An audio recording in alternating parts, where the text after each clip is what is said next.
esta discusión de lo que se llama el sistema garantista, ¿no es cierto?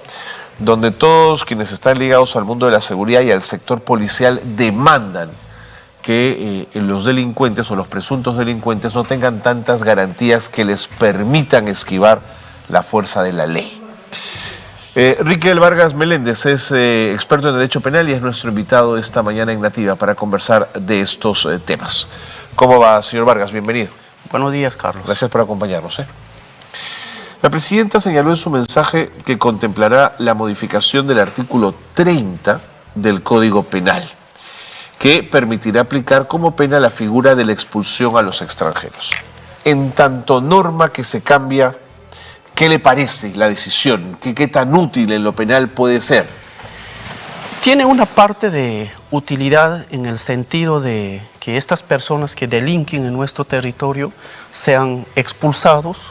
¿En qué sentido va a repercutir o va a mejorar en el impacto en una sociedad? En el sentido de que genera menos gasto, pues, porque obviamente una persona que delinque al Estado le va a tomar un tiempo procesarlo, investigarlo, totalmente, enviarlo a un penal, sostenerlo en el penal. Y todo ese procedimiento, incluso tenerlo en un penal, no es gratis. Así es. Y nos cuesta, pues, a los contribuyentes de bien, que parte de nuestro dinero va destinado a eso, cuando muy bien ese dinero podemos destinar a temas de educación, a temas de erradicar la pobreza, generar más puestos laborales, ¿no?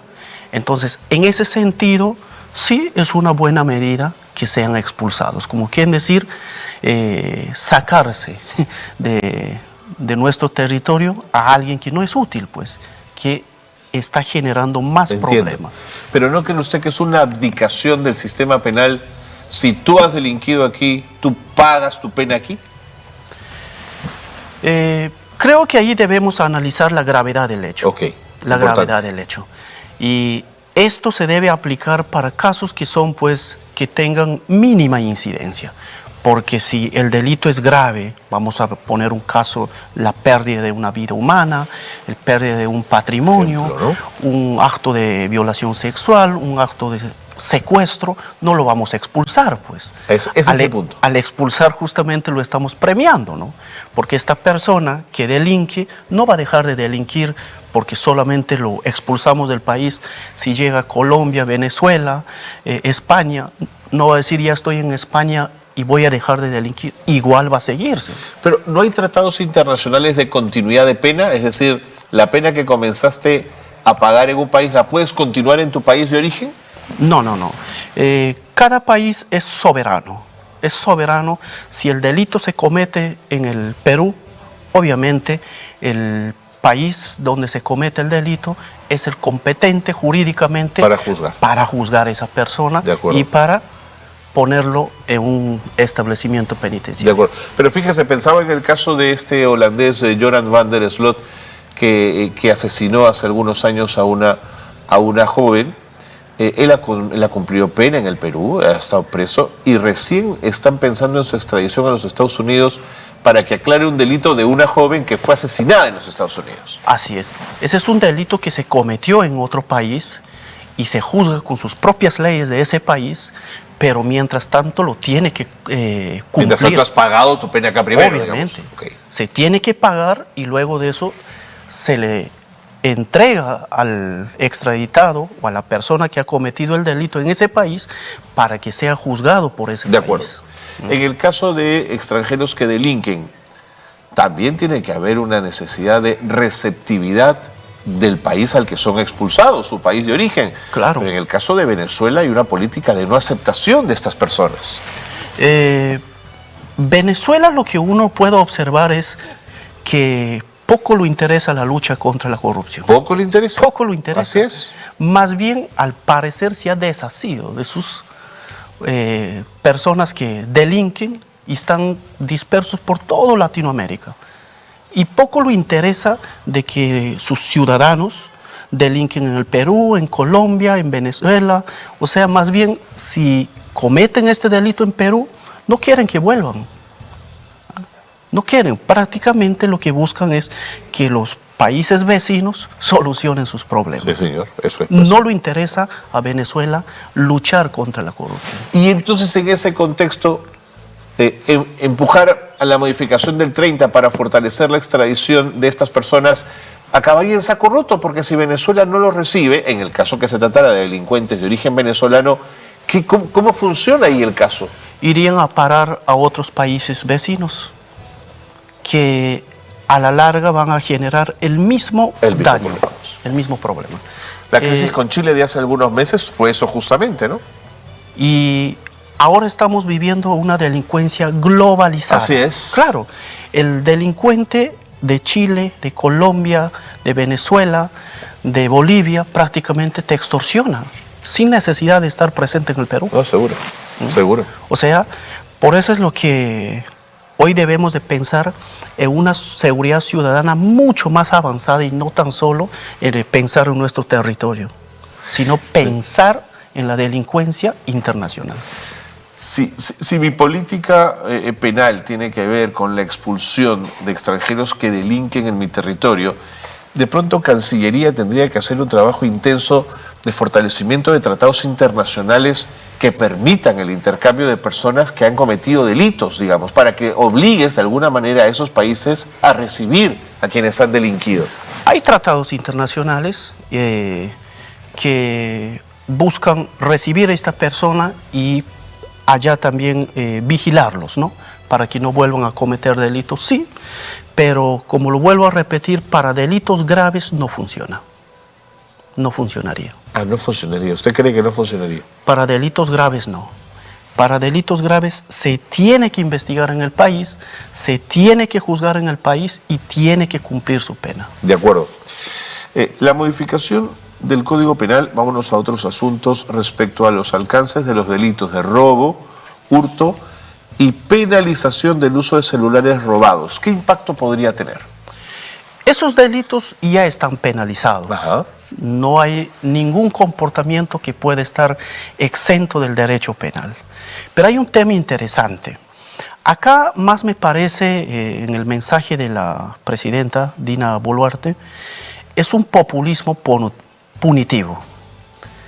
Muchas veces los políticos estamos acostumbrados a echar la mano al derecho penal. Y lo que creemos es que el derecho penal funciona como una barrera de protección a los bienes jurídicos. Y eso no es así. No es así. En ninguna parte del mundo el derecho penal ha podido frenar a la delincuencia y menos a la corrupción. Un ejemplo. Hemos agravado terriblemente el caso del feminicidio, por ejemplo.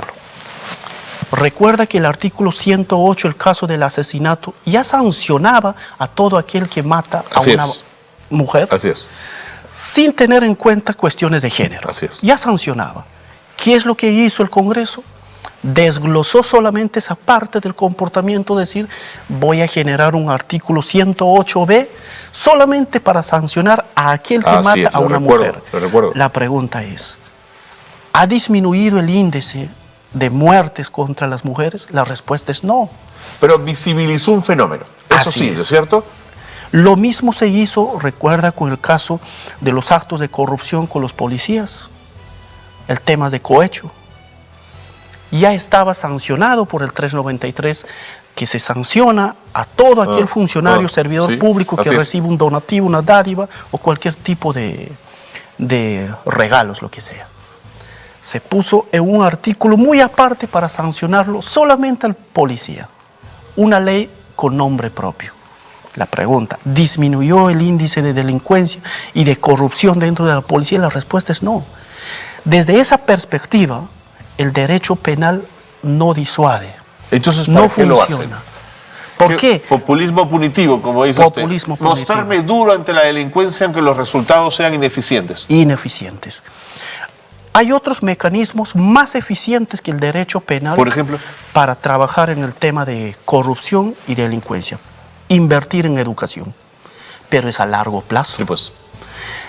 Mejores presupuestos, mejores maestros, con mucha más capacidad profesional con un buen salario también, porque ese es un incentivo para que un maestro pueda tener, como se dice, esa capacidad de poder mejorar personalmente. Sin duda. Fortalecer el tema educativo siempre sería importante. Luchar contra la erradicación de la pobreza es otro factor que disminuye la delincuencia. Generar más puestos laborales, ¿no? ¿Por qué? Porque el derecho penal lamentablemente es una herramienta que funciona después del delito, claro. Cuando ya está el cadáver.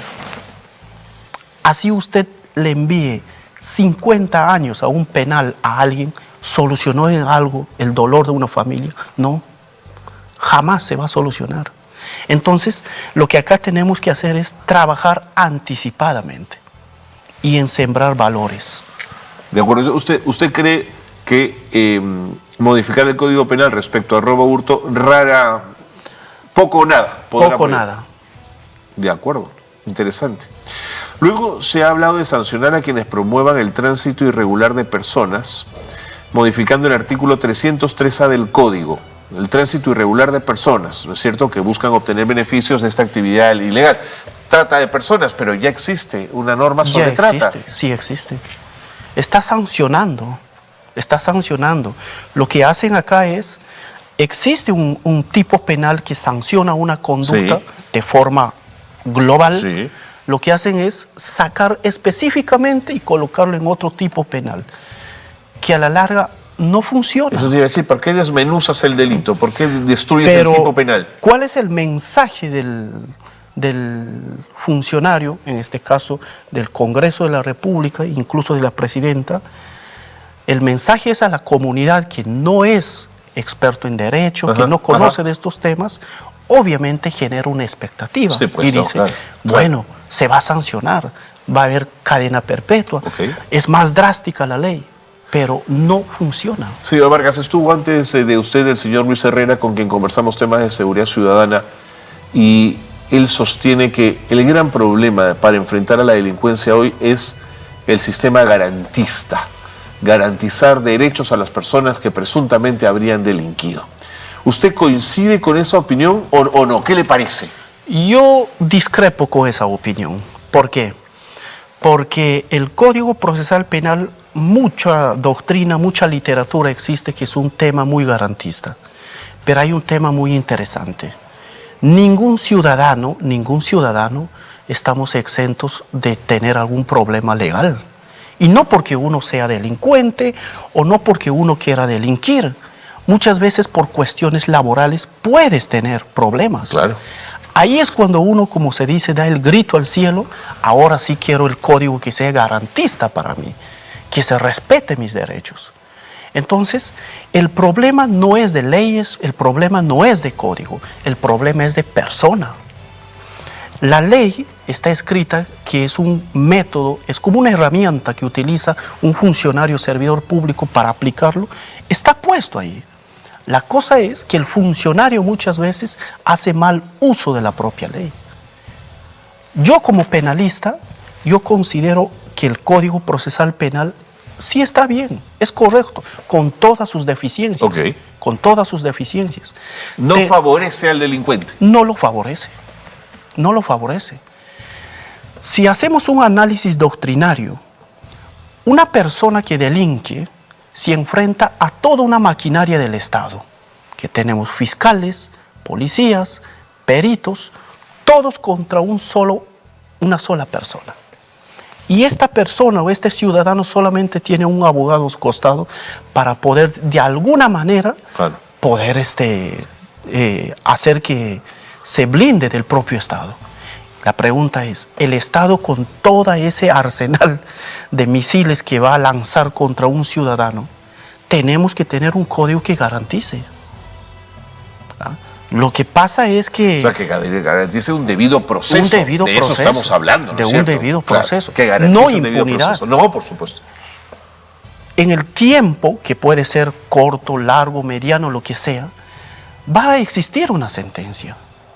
Pero se tiene que investigar correctamente. Pero es que dentro de la policía, y lo decía el señor Herrera, y cierro con esto, había mucha frustración en el sentido de que hacían un trabajo de persecución, de captura, se ponían en riesgo frente a los delincuentes, pero cuando estos iban al Ministerio Público y luego estaban delante de un juez, si el monto de lo robado era muy pequeño, salían. Si es un menor de edad, salía. Es decir, si había ciertas garantías justamente, su trabajo no era eficiente. Ese es el argumento. ¿Es válido o no? Yo discrepo en ese sentido de que la ley penal no se ha hecho solamente para enviar a alguien a prisión. Ajá. Porque cuando enviamos a todos a prisión, lamentablemente, la delincuencia sube. Porque esa persona no se resocializa. No se resocializa.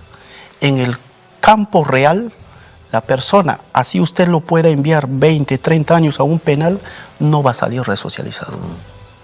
Entonces, el derecho penal no está funcionando. No está funcionando. No. Tenemos que pensar en otros mecanismos a largo plazo y preocuparnos en nuestros niños. Muy bien. Muy claro, doctor Vargas. Gracias por habernos acompañado. Gracias.